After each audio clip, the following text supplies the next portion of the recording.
right, back for quarter four, or fourth down, whatever you want to call it. But this segment of the 330 Sports Show is brought to you by Youngstown Click. Appreciate their support of Youngstown Studio and the 330 Sports Show. So we talked high school football, we talked college football. We've talked pro football. Now let's get into a little plethora of sports here. Obviously, we got two other Cleveland teams we're going to cover here. So we're going to start off first with the Cleveland Guardians. Really struggled over Labor Day weekend, but come back, win 2 out of 3 over Kansas City. Class A, unfortunately, blew a save last night, first time in a while. But, they win 2 out of 3. The Twins lose a doubleheader to the Yankees last night. So the Guardians sitting at 70-65. 2 games up on both the Minnesota Twins and the Chicago White Sox. So with not a ton of games left to play. So they actually are off tonight. They play at Minnesota this weekend, home for the Angels, 1 quick game against the White Sox, and then a 5-game series at home versus Minnesota. So to close out the season, you got Minnesota, the Angels, 1 game against the White Sox left, 5 more against Minnesota, then 3 against the White Sox, at Texas, home versus Tampa, and then to close out the season, 6 games against the Kansas City Royals. 6 games to close out the season, again, which is unheard of. I've never heard of a 6-game series. I'm sure it's happened before, but the Guardians are sitting in a good position, but you got to take care of business in your own division. So you take care of business and just go 500 versus the White Sox and Kansas City and the Twins, excuse me. And then, you should be fine. So thank goodness they're playing in the AL Central this year, because in most other divisions, they'd be 8-9 games back of the first spot in that division. So another big happening over the weekend. I think we were broadcasting live at the Canfield Fair on Thursday, and I got an alert on my phone, and it says the Cavaliers have acquired Donovan Mitchell from the Utah Jazz. And I just looked at my phone and was like, holy hell, where did this come from? Like, I heard rumors of it, but I didn't think they were in it. It sounded like it was the New York Knicks and the Utah Jazz, but all of a sudden Cleveland swoops in. So here's what I've heard. Kobe Altman, who is the general manager of the Cleveland Cavaliers, was at the US Open watching Serena Williams play and saw an ESPN report that the Knicks were kind of out on the trade. So he calls up the Jazz GM and talks start again. And then from Monday night until Thursday sometime, they close the deal and get a dynamic top 15 player in the NBA to Cleveland. He is signed for 3 more years, and hopefully they can lock him up for more. So you're bringing in Donovan Mitchell, whose nickname is Spida. So you're bringing in Donovan Mitchell along with Darius Garland, and you got Evan Mobley, and you have Jared Allen. All those guys are 20 in their early 20s. Donovan Mitchell is the oldest one. I think yesterday just turned 26 years old. But listen to some of these numbers for Donovan Mitchell. Just regular season alone. 26 points a game, 4 rebounds, 5 assists, shooting about 45% from the field, about 36% from the 3-point line, and gets about 1.5 steals a game. And again, a legitimate top 15 player in the NBA. And those guys just don't come around very often, especially to small market teams. You see guys go to the Lakers, you guys see guys go to the Heat or whatever, wherever. You don't see guys often like this go to Cleveland or, small markets, Memphis, places like that. So this is a fantastic pickup for the Cavs, who arguably could have 4 All-Stars in their starting lineup. So that is a great trade for the Cavs. Now, some people might say you gave up too much. I say give up whatever draft picks you want. I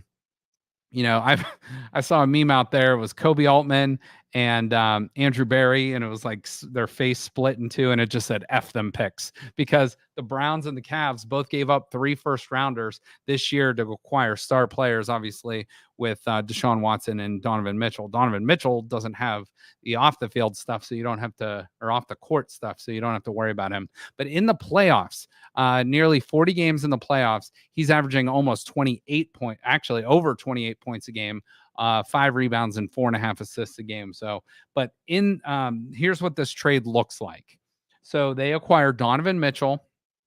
They give up Colin Sexton, who was probably gone anyway. You give up Lauri Markkanen, a nice player, but nothing too special.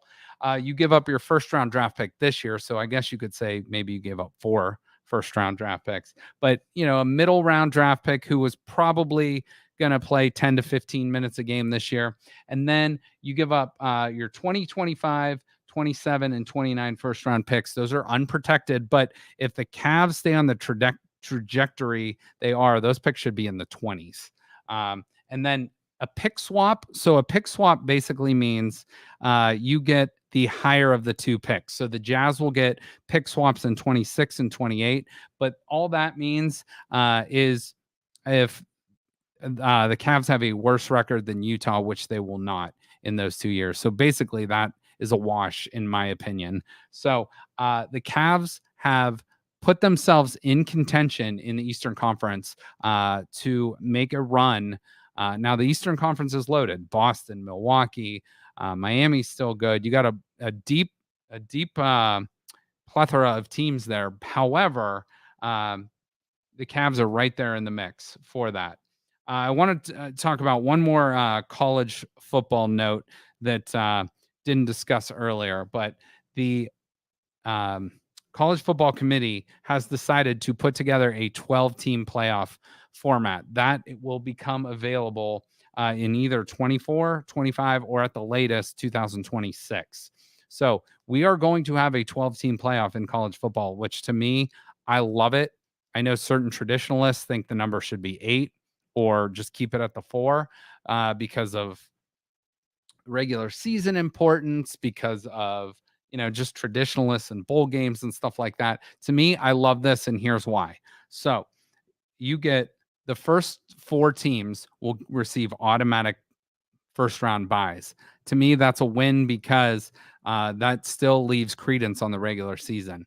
Number 2, the first round games, which will be played between the number 5 and 12 teams, will be played at the home field site of that higher ranked team. So 5, 6, 7, and 8 will host those first round games. I think that's awesome. I think it'd be so cool to see like Cincinnati host to Georgia, or Ohio State hosts USC or something like that at home. How cool would that be? Bring a Southern team up north in December, and that would be just really, really neat. And then you have the top 6 league champions getting an automatic berth. So Big Ten, ACC, whoever it might be, obviously SEC, Pac-12, Big 12. And then you're going to get a random non-Power 5 school in there as an automatic bid based on whoever the top qualifying school is. And then the rest of the teams, the other 6, will be automatic bids based on their seeding. So the next highest ranked teams. I thought that was pretty cool. And then final note I just want to mention here before we leave, Serena Williams. This was just another cool thing. I was in Columbus this weekend, and this was Serena Williams' final match, but she battled back to win. I think it was the second set at the US Open to force a third set. And we obviously know her career has spanned, I think she started in like 1997 or something like that. She's 41 years old, and she's playing tennis at the highest level. She has won 73 titles as a professional, which is just amazing. 23 of those being Grand Slams. So, US Open, French Open, Wimbledon, and Australian Open. So just amazing for Serena Williams there. and a great career. Definitely one of the GOATs in all of sports, whether it's men, women, football, baseball, basketball, tennis, whatever, you name it. She is definitely one of the greatest all time. So thanks for listening and tuning in to the 330 Sports Show. Make sure to follow Youngstown Studio and the 330 Sports Show on Facebook, Instagram, Twitter, and YouTube. Appreciate you guys, and we will talk to you soon. Thank you for listening to this show on Youngstown Studio. If you like our programming, we